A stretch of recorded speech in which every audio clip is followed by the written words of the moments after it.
Olá pessoal, hoje é quarta-feira, dia 23 de abril, e está começando mais um episódio do BRM News, o seu podcast diário com notícias que movimentam os mercados regionais e nacionais brasileiros. Eu sou o Lucas Comarella.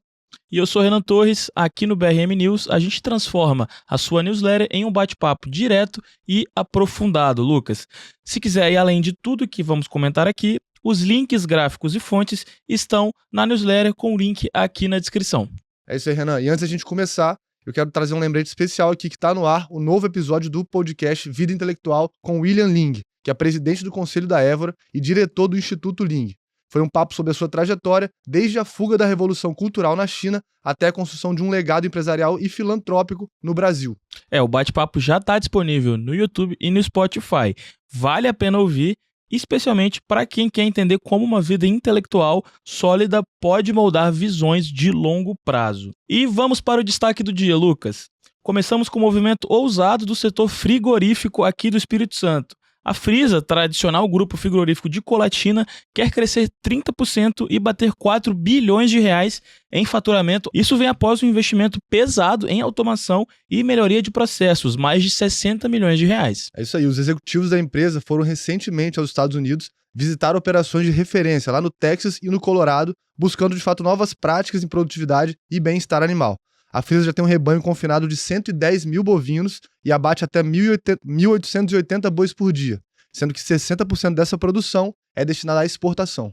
E o mercado de destino é bem diversificado. A gente está falando de China, Emirados Árabes, Chile, Uruguai e até o Uzbequistão estão na lista de destino.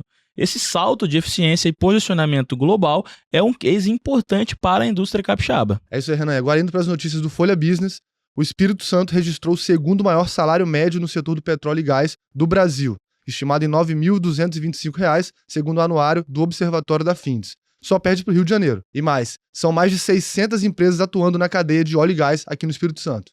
Esse dado é reflexo direto da presença de atividades de alto valor agregado, como exploração offshore e serviços técnicos especializados, e mostra como o setor segue como motor econômico da região. E agora na agroindústria o destaque vai para a diversificação. Linhares tem investido pesado no cultivo de açaí, que já começa a ganhar espaço internacional. A produção nacional cresceu 70% nos últimos anos e o Espírito Santo começa a entrar na rota de exportação para os Estados Unidos, Canadá e até países árabes. E outro destaque é o mamão capixaba, crescimento de 26% nas exportações no primeiro trimestre desse ano. O Espírito Santo é o maior produtor do Brasil e já movimentou 45 milhões de reais este ano. A fruta vai principalmente para a União Europeia e Estados Unidos. E agora, Lucas, uma pauta bem legal sobre mobilidade urbana aqui na Grande Vitória. O governo do Espírito Santo estuda expandir o sistema de transporte sobre trilhos. Estão na mesma proposta de monotrilho e VLT, que é o veículo leve sobre trilhos, para conectar a Serra, o aeroporto e o centro de Vitória. Perfeito. E a proposta totaliza mais de 53 quilômetros de transporte por trilhos e entrega o Estudo Nacional de Mobilidade Urbana do BNDES. É um passo importante para diversificar de fato os modais e melhorar a fluidez aqui na Grande Vitória, que segundo a CNT, está entre as regiões metropolitanas com maior tempo médio de deslocamento do Sudeste. E essa pauta do VLT e desse mobilidade urbana do Espírito Santo são pautas que já vem acompanhando o nosso estado há um longo tempo, então a gente espera que realmente esse projeto vá para frente e a gente consiga trazer esse novo modal aqui para o Espírito Santo, que vai ser muito importante.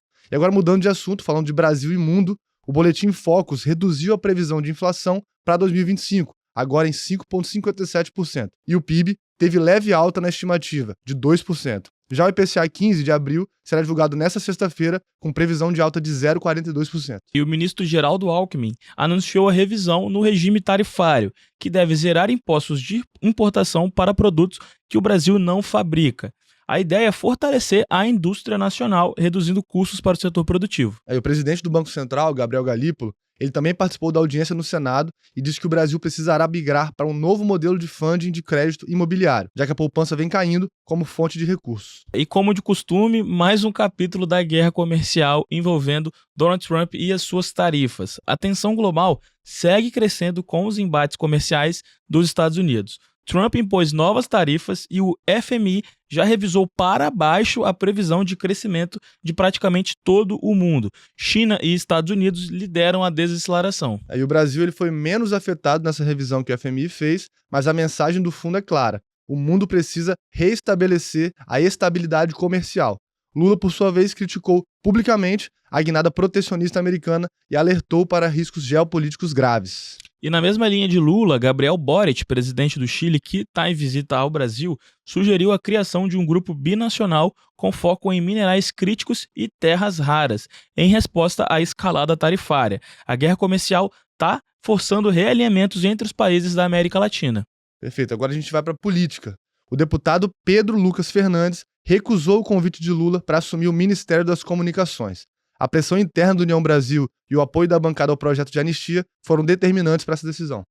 E falando em anistia, o STF tornou réu mais 6 acusados de envolvimento no 8 de janeiro. Moraes reforçou sua posição contra o perdão e, em paralelo, parlamentares do PL se mobilizaram em torno do ex-presidente Bolsonaro, que segue internado. E agora vamos para a pauta sobre os mercados. Então a JBS recebeu o sinal verde da SEC para listar suas ações em Nova York. A Assembleia Final acontece agora em maio e a expectativa é que a negociação comece já em junho. E o movimento pode gerar um fôlego muito grande de valor de mercado para a JBS. E aqui no Brasil, o Ibovespa subiu 0,63 aos 130 mil pontos e o dólar caiu para 5,72. Isso é reflexo de uma recuperação global moderada, mesmo com a tensão geopolítica no radar. E lembrando, se você curtiu esse episódio, compartilha com a sua rede, segue a gente no Spotify, no YouTube e, claro, se inscreva na newsletter BRM News, o seu resumo diário mais inteligente do Brasil. E lembra, aqui a gente traz um panorama completo do que está rolando, mas se quiser se aprofundar em qualquer uma dessas pautas, corre lá para a news completa no seu e-mail e os links e dados de todas as notícias que a gente trouxe aqui vão estar completos por lá, tá? E antes da gente encerrar, eu trago para vocês aqui a agenda da semana do BRM Podcast. Lembrando que a gente tem vários episódios de podcasts diferentes dentro do guarda-chuva BRM. Então hoje a gente solta o episódio do Diga Aí por dentro da marca Guga Kirten, com o convidado Rafael Kirten, que é irmão do Guga. Na sexta-feira, no You Investor, a gente tem Organização Patrimonial, Riscos, Soluções e Estratégias, com o convidado Rodrigo San Martins. E de segunda a sexta, obviamente, a gente tem aqui com vocês o BRM News, que é o seu podcast de notícias diárias, tá? Então não perde nenhum episódio, acompanha a gente nas redes sociais, lembrando que no Instagram, no Spotify e no YouTube, e a gente segue com vocês amanhã para mais notícias aí, Renan. É isso aí, valeu por acompanhar mais um episódio e ótimos negócios, pessoal. Valeu, pessoal, até mais.